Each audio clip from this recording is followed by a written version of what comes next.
This little girl on this super tanned lady's lap is me. I clearly was not happy when my mom ordered the photographer to come and take pictures after she had burned her skin off in Bulgaria. To be fair, I was probably unhappy because I didn't have a tan. Anyways, this story will be all about me and not her. I was born in Estonia, a tiny little country with about 1.3 million people there. So if you have met an Estonian in your lifetime, then you should be feeling extra special. This what you see on the picture is the Estonian that you might think I experienced, but you are wrong. Mine was even better and something like that.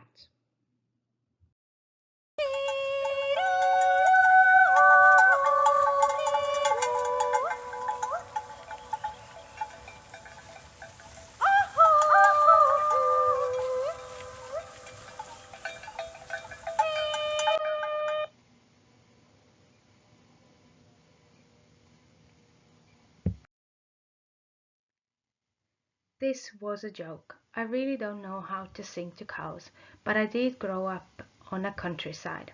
I got a cow for my birthday from my aunt when I was 9, and this is probably quite accurate representation of my cow's face. Unless I was busy taking care of her, I spent a lot of time in the forest.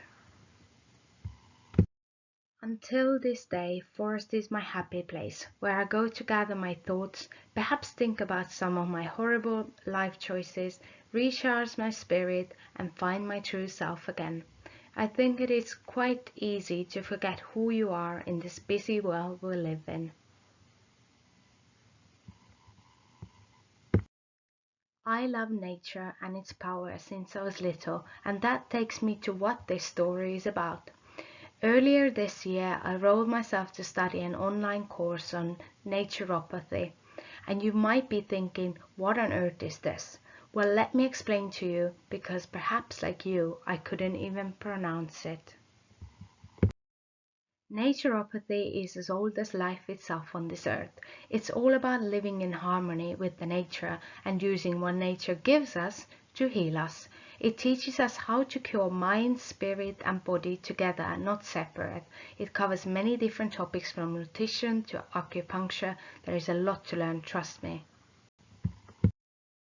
I have previously done a nutrition course, so I have always been interested in what is on my plate. What we eat affects everything, starting from how we feel and up to how receptive we are to illnesses. Your body does amazing things for you, and the least you can do is look after it. What we put in our body affects our mind. For example, a lot of people swear by their morning coffee and need that caffeine kick before work. Well, fun fact, coffee stops blood flow to your brain by almost 40%. Instead of waking up, we silence our brain instead. It almost straight away affects our mind and behavior. People tend to blame others for crushing their spirit, but most of the time they're really doing good enough job themselves. Your emotions, awareness, and judgment are all affected and connected to what you consume on a daily basis. Our mind, body, and spirit really are connected and should also be treated as one. When I was young, my nan used to teach me how different vegetables, plants, and herbs benefited me. Don't get me wrong, but I was 6. The only thing I cared for when making my leaf tea was that it tasted and looked better than my cousins, not how much it benefits me. Now when I'm learning about it, it all makes sense. When I left home to come to London, people said to me that I will come back when I get older because I will miss it.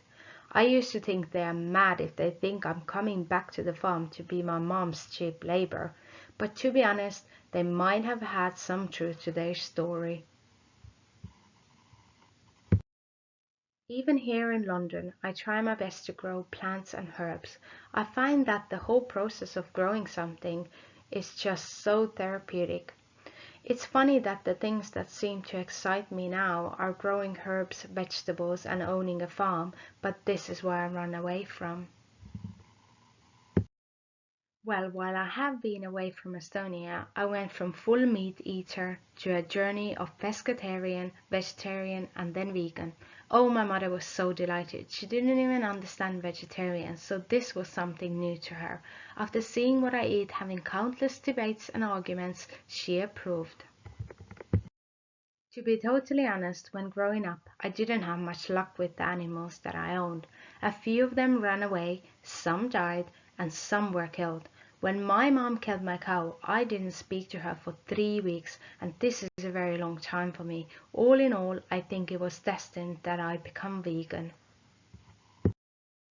Food is not only about keeping your belly full.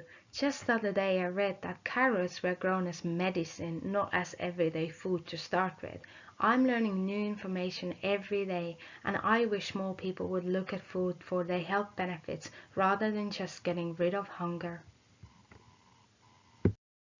The more I read and understand about food, the more I want to change my eating habits. I have never paid more attention to my health than I am now. I honestly think that I was far from getting all the health benefits from the food around me until I started changing my eating. It is amazing what your body is capable of. I am excited to study more about the effect that food has on our mind as well as body. I have realized how big of an effect my everyday choices have on me. For example, I stopped drinking coffee in the morning and switched to an alternative made with barley and chicory that has so much vitamins in there, literally mind-blowing. There is a lot of information out there that I'm looking forward to understanding more about. Knowing about human body and how to naturally heal it is an amazing knowledge to have. I can't wait to be able to help myself and people I have around me with the wisdom I gain. Now you know one vegan Estonian and you can count yourself special. I hope I have made an impact and built some curiosity in you to pay more attention to yourself and your well-being. Not to mention all the fun facts that you might have learned throughout this story.